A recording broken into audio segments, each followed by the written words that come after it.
The Nasdaq Composite Weekly New Highs, New Lows chart shows the new highs, new lows in the bottom window here about to cross above the signal line.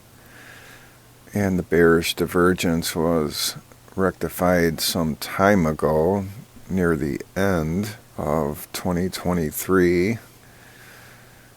And if it does really happen this time, it won't be the big fat cap mega techs that push it over the red line here, as it was these last three instances, as indicated by these red circles here.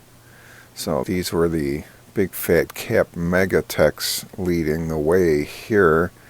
This time it's going to be the left behinds mostly, and of course the big fat cap mega techs. So we're starting to see the participation needed by the left behinds to push this over the line here. Let's zoom in and take a really close look at it. And zoomed way in, you can see it's somewhat stalling here and flattening out, but the signal line is still on a bit of a downwards trajectory, so a crossover above the red signal line by the new high, new low line here is imminent. And the time frame to define imminent is subjective, so it could happen soon, it could happen later, but it's getting really close to getting that crossover above it.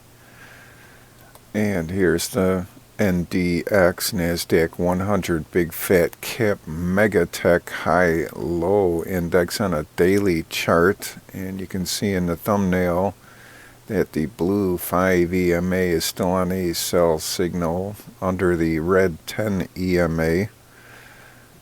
And here's the Nasdaq Composite High Low for the daily study, and you can see that the 5 EMA is still well above the red EMA 10 here, but there is a significant rollover of the 5 EMA, but still pretty far away from the red 10 EMA, so the Nasdaq Composite itself is faring better in this aspect than the big fat cap megatech Nasdaq 100. So it's the left behinds leading the way to bump that ComQ weekly new high, new low over the red signal line.